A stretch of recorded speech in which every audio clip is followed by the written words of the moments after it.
মেলায় ঘুরতে গিয়ে একটা মেয়ের উপরে নজর আটকে গেল। মেয়েটার দিকে হা করে তাকিয়ে আছি। মেয়েটার হাসিটা যেন কলিজা ছিদ্র করে অপর প্রান্ত দিয়ে বেরিয়ে গেছে। এমন সুন্দরী ললনা এর আগে আমি কখনো দেখিনি। এক কথায় বলতে গেলে হুড়পড়ি। এমন সময় তিশান ডাক দিয়ে বলে, আরে দোস্ত, মেয়েটা তো চলে যাচ্ছে।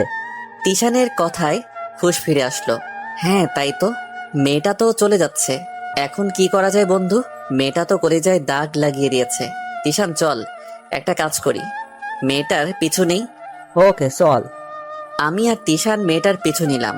মেয়েটা মেলায় ওর বান্ধবীদের নিয়ে ঘুরে বেড়াচ্ছে। কলিজাটা বারবার খালি মোচড় দিচ্ছে।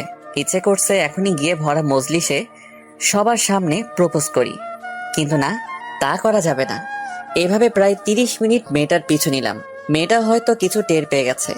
হঠাৎ দেখি মেয়েটা আমার দিকেই আসছে। বন্ধু, এখন কি করব?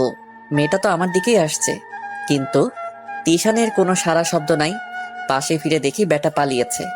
এখন তো বুক ধুপটুপ ধুপটুপ করছে। শালা কি স্বার্থপর বন্ধুরে, বিপদের সময় লেজ গুটে পালিয়েছে। মামুর বেটা, একবার সুযোগ পাই তোমাকে স্বার্থপর বন্ধুর পরিচয় আমিও দিব। মেয়েটা একদম আমার কাছে চলে আসে। এই ছেলে, কি সমস্যা তোমার? কোথায় কি সমস্যা? এই কথা ঘুরাচ্ছিস কেন রে তুই? সমস্যা যদি নাই থাকে তাহলে আমার পিছু কেন নিচ্ছিস? আমি চুপ করে রইলাম। কি রে, কথা বলছিস না কেন? এত সময় তো আমার পিছু পিছু ঠিকই ঘুরঘুর করেছিস, এখন কথা বলতে সমস্যা কোথায়?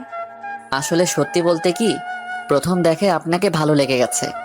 আই মিন, ভালোবেসে ফেলেছি, তাই আপনার পিছু নিয়েছি। এই ছোট লোকের বাচ্চা, কি বললি তুই? বলে গালের মধ্যে ঠাস করে থাপ্পড় বসিয়ে দেয়। আমি তো পুরা মেয়েটার কাণ্ড দেখে। মেলার অনেক মানুষ আমার দিকে তাকিয়ে আছে। লজ্জায় একদম মাথা কাটা যাচ্ছে। এই তোর কত বড় সাহস যে তুই আমাকে ভালোবাসার কথা বলিস? দেখতে তো পুরো ফকিন্নির মতো লাগে। তোর কোনো যোগ্যতা আছে আমাকে ভালোবাসার? আমার বাবা কি করে জানিস? আমার বাবা হচ্ছে ওসি, আর তোকে দেখতে তো মনে হয় কৃষকের ছেলে। গাইয়া কোথাকার! দাঁড়া, তোর ব্যবস্থা করছি। বাবাকে এখনই ফোন দিচ্ছি। লকআপে ঢুকিয়ে যখন কষে কয়েকটা দিবে, এমনি প্রেমের ভূত মাথা থেকে চলে যাবে। মেয়েটা ওর বাবাকে ফোন করে আসতে বলে। আমি কি করব? কিছুই মাথায় কাজ করছে না। লোকজন জড়ো হয়ে গেছে অনেক। মানুষজন সবাই আমাকে চিড়িয়াখানার পশুর মতো ঘুরে ঘুরে দেখছে। মাথা নিচে নামিয়ে রেখেছি। এমন সময় একটা পুলিশের গাড়ি আসে, আর তার থেকে মোটামুটি একটা বয়স্ক লোক নেমে আসে। যতটুকু সম্ভব উনি মেয়েটার বাবা। মেয়েটা দৌড়ে ওর বাবার কাছে চলে যায়। বাবা, ওই ছেলেটা আমার সাথে অসভ্যতামি করেছে। আমার দিকে আঙুল দিয়ে দেখিয়ে দেয়। মেয়েটার বাবা এসে, এই ছেলে আমার মেয়ের সাথে অসভ্যতম করা? চল বেটা, তোকে থানায় নিয়ে তোর খাতির যত্ন করছি। লোকটা আমার কলার ধরে টানতে টানতে গাড়ির দিকে নিয়ে যায়। স্যার, আপনি প্লিজ একটাবার আমার কথাটা শুনুন। আমি কিচ্ছু করিনি, আমি জাস্ট ওনার পিছু নিয়েছিলাম। প্লিজ স্যার, আমি ছেড়ে দিন। এই ছেলে, তোর সাহস তো কম না? আমার মুখের উপর কথা বলিস? না, তোকে এভাবে হবে না। লাথি খাওয়া মানুষ কখনো কথায় শুধরাবে না। এই সেলিম, গাড়ি থেকে মোটা রোলারটা নিয়ে আয় তো।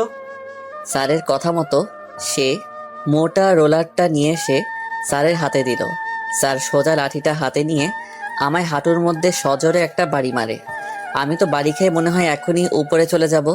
ব্যথায় মাটিতে বসে পড়লাম। চোখ দিয়ে পানি ঝরে পড়ছে। এদিকে মানুষ চেয়ে চেয়ে হাসছে আর বলছে, একদম ঠিক হয়েছে বেটার সাথে ফ্লার্ট করা। মেয়েদের সাথে একদম উচিত শিক্ষা দেওয়া উচিত বেটাকে। চুপচাপ গাড়িতে উঠ, না হয় লোকজনের সামনে এমন উদুম কেলানি কেলাবো, মান সম্মান তো যাবে যাবেই, প্লাস শরীরের একটা হাড়ও ঠিকঠাক জায়গায় মতো খুঁজে পাবি না। না না স্যার, প্লিজ আমি উঠছি। আমি মাটি থেকে উঠে দাঁড়াই, কিন্তু মাগো বলে চিৎকার দিয়ে আবার মাটিতে বসে যাই। ব্যথার চোটে উঠে দাঁড়াতেও পারছি না। ওসি স্যার রেগে গিয়ে আমাকে টেনে হেঁচড়ে গাড়িতে তুললো। বেটা, অনেক ঢং ধরেছিস। এসব ঢং আমার সামনে ধরে কোনো কাজ হবে না। এদিকে ব্যথায় আমার কলিজা বের হয়ে যাবে মনে হচ্ছে, কিন্তু কিছুই বলতে পারছি না। আমাকে থানায় নিয়ে গিয়ে মাটিতে আছড়ে ফেলে। এই বেটাটাকে নিয়ে গিয়ে লকআপে ঢুকা। আমার মেয়ের সাথে অসভ্যতামি করে, ওর কত বড় সাহস! ওকে মেরে ওর হাড্ডি গুড্ডি এক করে দে। কাল সকালের আগে যেন বেটা কোনো রকমের ছাড়া না পাই। সকালে আমি এসে যেন দেখি বেটা আধমরা হয়ে আছে।